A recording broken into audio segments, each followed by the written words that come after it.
Hi, this is Bill Allen of The Sensitive Man. Today we are focusing on the creative nervous system, sensitivity as a hidden advantage. If you're a highly sensitive man, you probably said this at least once. I'm not creative. And what you usually mean is, I'm not an artist, or I don't want to be judged, or I don't have a public output. Today I want to widen the definition. Creativity is how you make meaning. It's pattern recognition.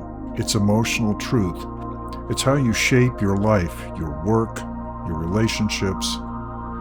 And the sensitive nervous system often has a hidden advantage here, if you know how to work with it. Let's start with the big question. Are HSPs more creative? Not automatically. Sensitivity is not a magic wand. But here's what I've seen in the research and in real life. Many sensitive people carry more of the raw ingredients that often feed creativity. Why? Because the HSP trait tends to involve deeper processing, noticing subtleties, stronger emotional responsiveness, and a greater risk of overstimulation. So, the potential can be there. Expression is the other half. Expression depends on safety, support, time, and practice.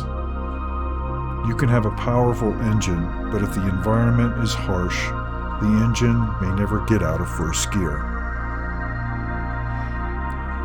Creativity has a chain: input, processing, and signal. First, input. Many HSP men notice the small things: shift in tone, micro moods, what's implied but not said. In a loud culture, that can be labeled overthinking. In a creative life, it's perception. Second, processing. Sensitive men often don't just have a thought, they integrate it. They connect it to memory, meaning, and future consequence. That depth can lead to originality and coherence. Third, signal. Creativity isn't only novelty, it's resonance. Sensitive men often carry a strong truth signal in their bodies. When something is authentic, they feel it. When it's off, they feel that too. That's a creative compass.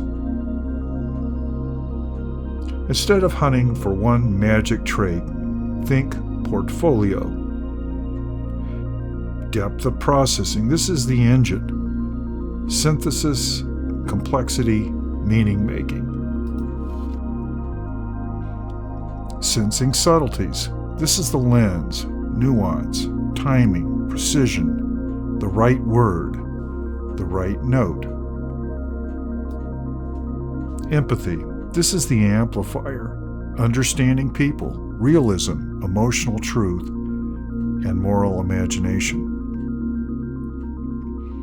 Aesthetic sensitivity. This is the tuning fork, taste, tone, harmony, the felt sense of what fits. If I had to pick the biggest contributor, I'd pick depth of processing because it integrates everything.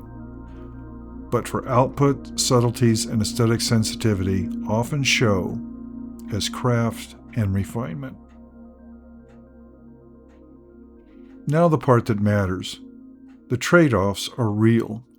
For many HSP men, creativity can be emotionally expensive. You're not just producing a thing, you're metabolizing experience.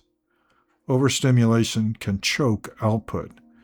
When your system is flooded, your ideas don't disappear, but the access to them does. And criticism can hit closer to home, not because you're weak, but because your nervous system experiences rejection just like a threat. That makes creative exposure harder even when the work is good. Here are a few practical moves that respect the sensitive nervous system. Regulate first, create second. A short ritual, quiet, breath, movement, nature, and a small reset. Protect your input channel. Curate what you consume, especially before you create. Use sensitive, friendly rhythms. Short sprints beat marathons, and then recover. Incubation is part of this process. Separate creator from editor. Draft without judgment. Refine later. And choose feedback back intentionally. Ask for specific critique. Share early drafts with safe people. One more thing. Not caring what people think is a fantasy. A better goal is creating from various values rather than approval. Here's this week's practice. Create one small thing that nobody sees. A paragraph, a sketch, a melody, a plan. You're training the part of you that creates because it's alive, not because it's applauded. If this helped, read the full article on the blog and let me know in the comments which trait feels strongest for you: deep processing, subtleties, empathy, or aesthetic sensitivity. Thank you for listening to Thoughts with a Sensitive Man. If you found this episode valuable, please give it a thumbs up, subscribe to the channel, and share it with somebody who might benefit. Your support helps us reach more highly sensitive men and those who care about them. Until next time, take good care of yourself.